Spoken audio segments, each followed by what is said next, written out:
This is a demonstration on how to do some of my free motion quilting. Specifically, I'm going to be demonstrating how to do a bee. But before I do that, I just want to make sure I go over some of the things that I check on my Q24, Bernina Q24 long arm, just to make sure that everything works well. So the first thing I notice is that I have to clean these little rails over here where the wheels of the machine move forward and backwards. And I also clean these in the front as well as the ones in the back to make sure that the machine moves freely. If you have channel locks like I do, as you can see back here, I make sure that they're not engaged on the belts. I have the Q-matic, so all you have to do is disengage them from the vertical one as well as the horizontal. If you have channel locks, make sure that those are not engaged so that you can move your machine freely. I also already threaded my machine. I filled my bobbin. I put 1 drop of oil, and I'm just using the regular foot that came with the machine. There's others that you can get, but this one, it's pretty good. You can use it for free motion. You can see pretty well. So I'm going to move my machine to the right where I am practicing my quilt. And oh yeah, another thing that I should mention is, notice here, this is my practice quilt. So I load it and unload it quite often. You can see here how it gets quite linty. You see how it's got a lot of lint because it touches the batting on and off.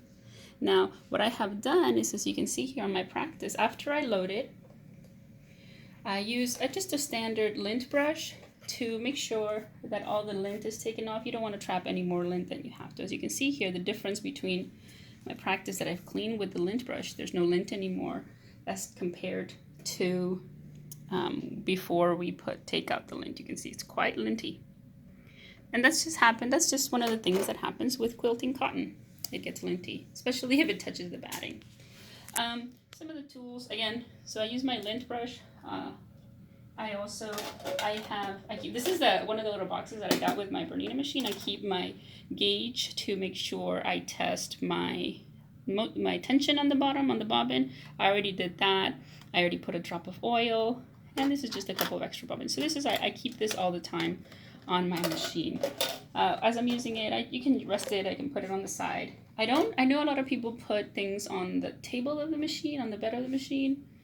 I feel like I'm gonna forget it and I'm gonna damage something, so I'd rather not, but that's just my preference. I mean, this machine, it's quite an investment, so I'd rather not do something silly like that. Like the first time I practiced with my ruler.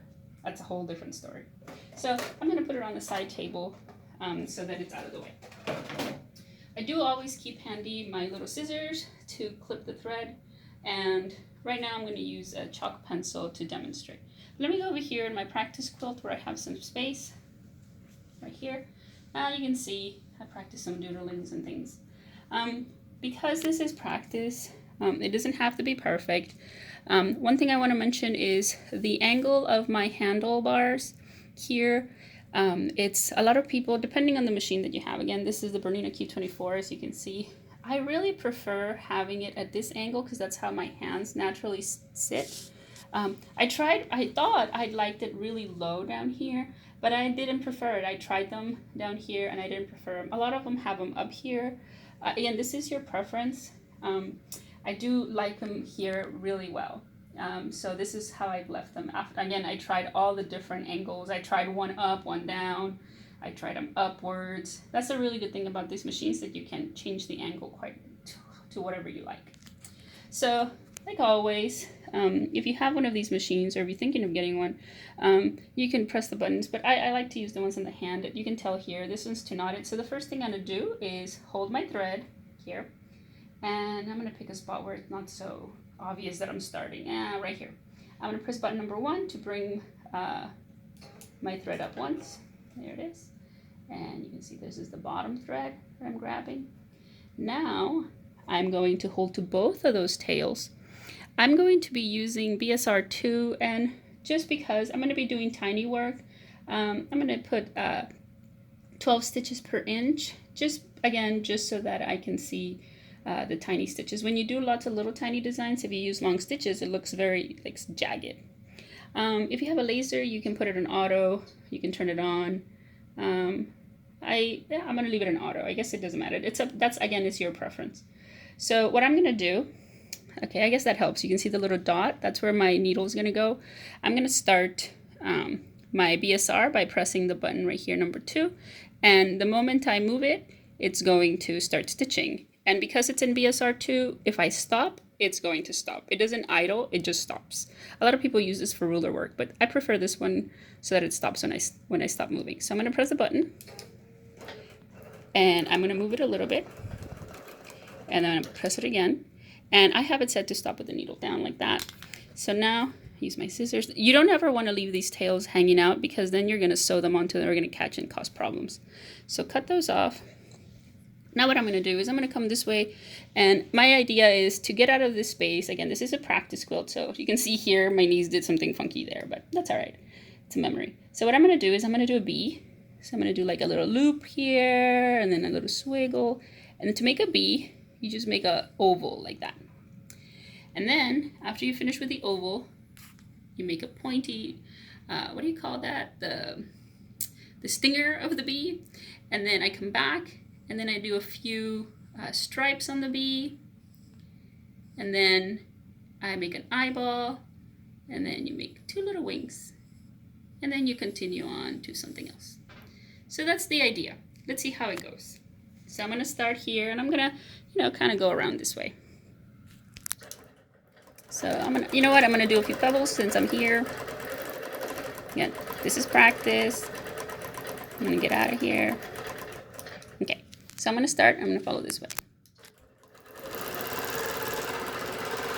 Oh, not quite, but I like mine better than my practice chalk one. Again, this is your practice, so you want to make it smooth. So here we go. I'm going to make an oval.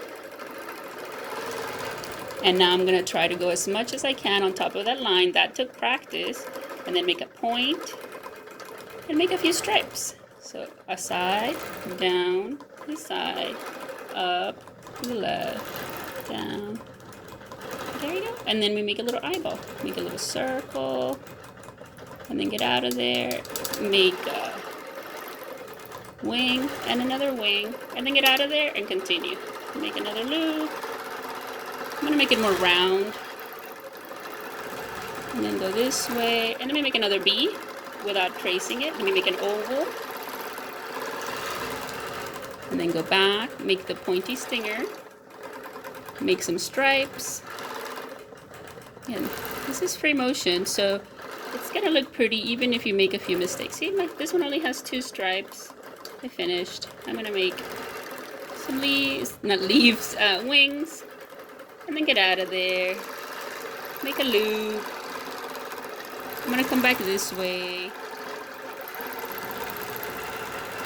I can hear my needle actually, so it'll be a good idea to change my needle.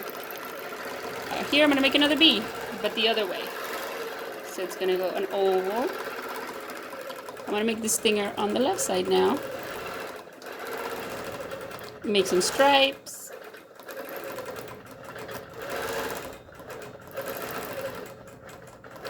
And make the eyeball. And make a wing. And make another wing. And then get out of there and make some swirls. Again, they're not perfect, as you can see. Let me pause and stop this machine, and let's look at the bees. So as you can see, they're not perfect, but they look like bees, and I like them. I think they're pretty cute. See, this one has like a little bump on their belly. This one, the stripes don't match quite same. But looking at overall, like if you see the entire pan out of my quilt, you can see that there's practice, and it takes practice, and it's not perfect, but it looks nice because it's free motion quilting, and you should be proud of your work, even if it has a few mistakes. No one knows that there's mistakes. Only you, but yeah. So this is how I do a free motion quilting on my Bernina Q24 on my practice quilt. And this is a cute little bee, 3 little bees.